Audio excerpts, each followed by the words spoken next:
안녕하세요, 주간느바의 쭈바입니다. 1월 13일 느바 소식입니다. 바클레이즈 센터에서 열린 브루클린 네츠와 덴버 너게츠의 경기는 브루클린이 승리를 차지했습니다. 브루클린이 무려 60.8%의 야투율을 기록하며 뛰어난 공격력을 펼친 경기로 한때 18점이나 뒤지던 경기지만 접전승부 끝에 기분 좋은 역전승을 거뒀습니다. 현재 구단은 카이리 어빙 문제로 어수선한 상황인 만큼 이번 승리를 통해 분위기를 끌어올릴 수 있길 바랍니다. 브루클린이 역전의 실마리를 마련한 건 3쿼터로 케빈 듀란트의 14점을 포함해 팀은 뛰어난 공격을 펼쳤습니다. 이 분위기를 이어간 브루클린은 4쿼터 브루스 브라운과 듀란트의 마무리로 다시 5할 승률을 마쳤습니다. 듀란트는 시즌 기준 통산 13번째 트리플 더블 기회를 아쉽게 놓쳤지만 네츠 구단 역대 연속 25점 이상 경기를 7경기로 늘렸음은 물론 역대 누적 득점 28위에 오르게 되었습니다. 현재의 페이스를 유지한다면 이번 시즌 아이버슨의 기록까지 넘어설 것으로 보입니다. 브루클린은 내일 지역 라이벌인 뉴욕 닉스와 경기를 치릅니다. 덴버가 경기 막판 역전당하는 경기는 이제 익숙합니다. 이번 시즌 클러치 상황이 펼쳐진 6경기 성적이 1승 5패, 승률 16.7%로 27위입니다. 득점이나 야투율은 최하까지는 아니지만 같은 구간 실점이 12.5점, 상대 야투 성공률은 무려 53.8%입니다. 특히 오늘 상대는 오늘 경기 직전까지 클러치 상황에서 1승 3패를 달리며 고전하던 브루클린이었습니다. 경기 막판 집중력을 좀 더 끌어올릴 필요가 있는 덴버는 15일 골든스테이트 워리어스와의 경기를 통해 다시 5할 승률 복귀를 노립니다. 토요타 센터에서 열린 휴스턴 로켓츠와 LA 레이커스의 경기는 레이커스가 완승을 거뒀습니다.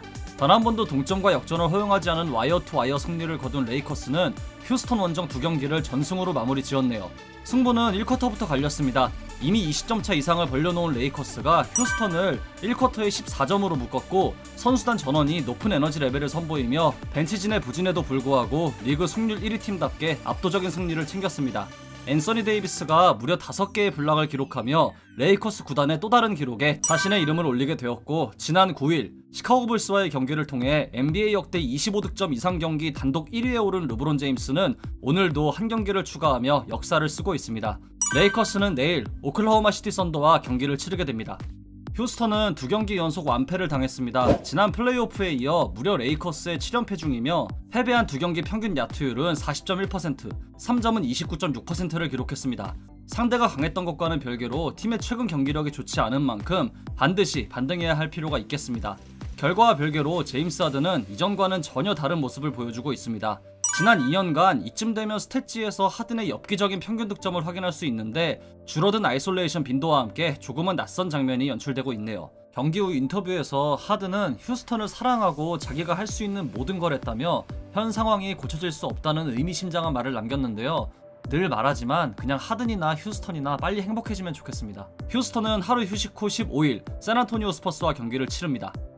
체이스 센터에서 열린 골든스테이트 워리어스와 인디애나 페이서스의 경기는 인디애나가 기분 좋은 역전승을 거뒀습니다. 9번의 리드 체인지와 3번의 동점이 동반된 접전승부로 4쿼터 들어 상대보다 높은 집중력을 유지하며 본인들이 자랑하는 탄탄한 조직력 농구를 펼친 인디애나가 결국 최종 승자가 되었네요. 이로써 인디애나는 2연패 이후 1승을 거뒀습니다. 시즌 누적과 평균 스크린 어시스트, 볼터치 횟수 1위이자 인디애나 공격의 알파이자 오메가인 도마타스 사보니스는 전반 상대 수비에 고전하는 듯 했지만 오늘도 더블더블을 기록하며 팀 승리를 견인했습니다. 여기에 벤치 에이스로 자리잡은 에런 홀리데이, 현 리그 최고의 블락왕 마일스 터너 등 안정적인 농구의 대명사 인디애나는 하루 휴식 후 15일 포틀랜드와 경기를 치르게 됩니다. 골든스테이트는 홈 7연전을 4승 3패로 마무리 지었습니다. 오늘 경기는 리그 최고의 페인트존 득점팀 인디애나와 페인트존 실점이 적은 골든스테이트의 대결이었지만 인디애나가 평균만큼 득점을 거뒀고 이 바이러스 프로토콜로 인해 결장한 에릭 파스칼의 공백을 메꾸지 못하며 패배하고 말았습니다. 승부처였던 4쿼터에 부진했지만 스테판 커리는 골든스테이트 소속으로 시즌 710번째 경기를 치렀습니다. 다음 경기를 통해 역대 공동 5위에 오를 예정입니다. 수비가 확실히 개선된 가운데 골든스테이트는 15일 덴버 너게츠와의 경기를 시작으로 원정 3연전에 나섭니다.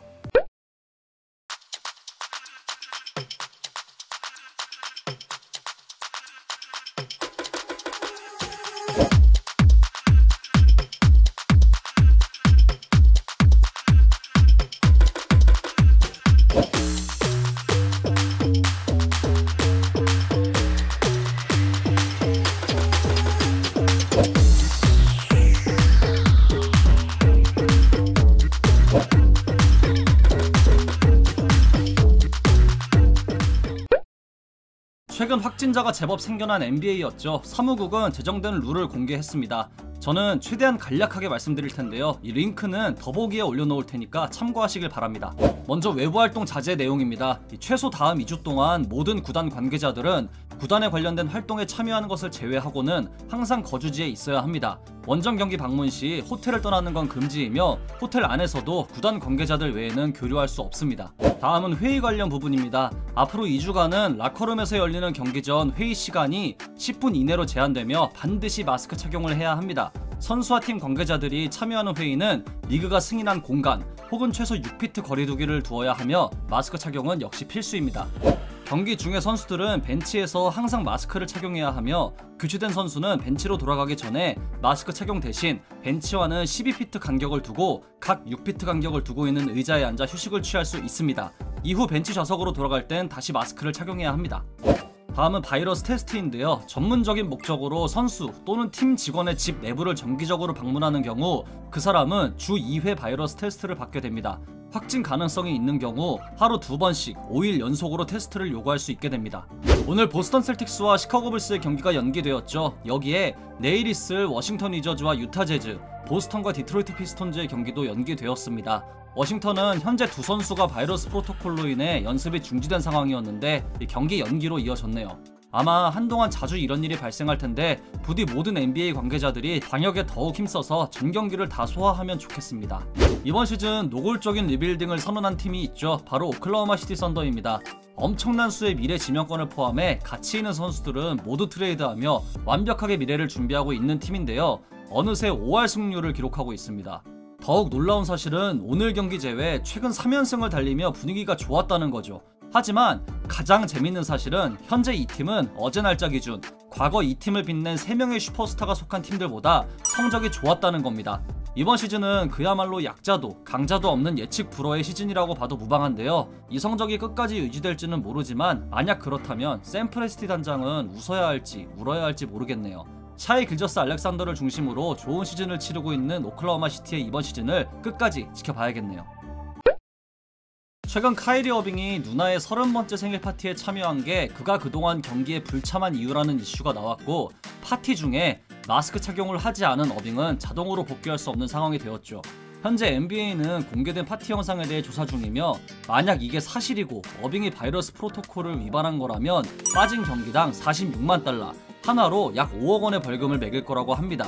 현재 션 막스 단장이 이 일에 대한 구단 입장에 글을 올렸고, 최근 어빙이 맨해튼 지검장 후보와 줌으로 미팅을 뒀다고 하죠.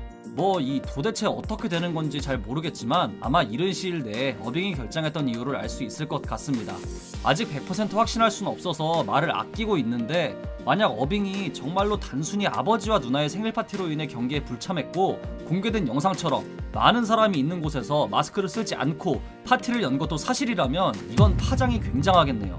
제 생각을 좀 얘기해보자면, 어빙이 농구보다 가족을 중요시하고 사회적으로 이바지하는 걸 농구보다 더 크게 여긴다는 건 모두 알고 있죠.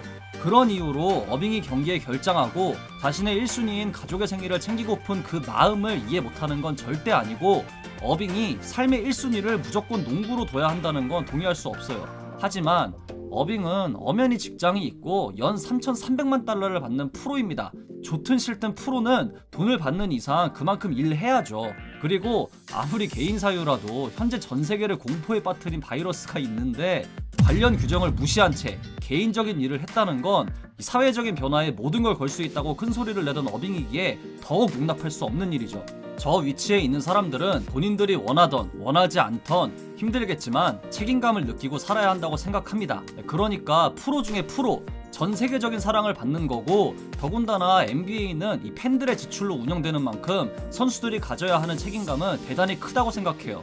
그래서 그들이 겪는 고충도 만만치 않겠다는 걸 알기 때문에 웬만하면 선수들의 상황을 다 이해하고 싶지만 이건 진짜 좀 모르겠네요. 일단 아직 확정된 건 없으니까 좀 더 지켜봐야겠지만, 대놓고 지검장 후보와 온라인 미팅을 했다는 건 사실이라 팬으로서 이미 매우 실망스럽습니다. 최근 4연승을 달리고 있는 샬럿 호네츠의 새로운 에이스 고든 헤이워드의 상승세가 심상치 않습니다. 헤이워드는 어제 뉴욕과의 경기에서 승리 후 인터뷰에서 현재 본인이 얼마나 행복한지를 얘기했습니다. 헤이워드는 새로운 동료들, 코치들과 함께하는 게 정말 재밌고, 볼을 돌릴 때 오픈 찬스와 쉬운 득점을 할 수 있는 것도 재밌다고 밝혔네요. 현재 상황에 매우 만족하고 있는 헤이워드와 샬럿이 과연 이번 시즌 플레이오프까지 노려볼 수 있을지 지켜봐야겠습니다. 2021년 1월 둘째 주 NBA 2주의 선수가 선정되었습니다. 동부는 보스턴 셀틱스의 제이슨 테이텀, 서부는 댈러스 매버릭스의 루카 돈치치입니다. 날짜는 현재 시각 기준 1월 4일부터 10일입니다. 테이텀은 현재 바이러스 양성 판정으로 인해 경기에 나서고 있지 못하지만 제일런 브라운과 함께 해당 기간 보스턴의 전승을 이끌었고, 특히 야투율이 말도 안 되는 수준으로 이제는 리그 최상급 포워드 자리를 노려도 될 정도의 경기력을 보이고 있죠. 보스턴이 계속 경기가 없는데 빨리 복귀해서 좋은 모습 보여주길 기대합니다. 돈치치는 해당 기간 팀의 전승을 이끌며 팀의 시즌 초반 부진을 딛고 좋은 모습을 보여주고 있죠. 시즌 시작 전부터 이번 시즌 가장 유력한 MVP 후보로 거론되던 돈치치의 이번 시즌 최종 스탯이 정말 기대됩니다.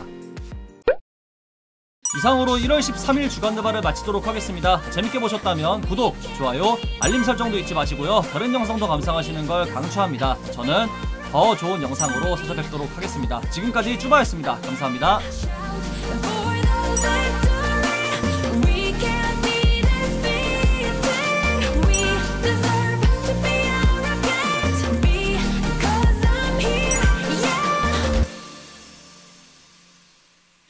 You don't have to understand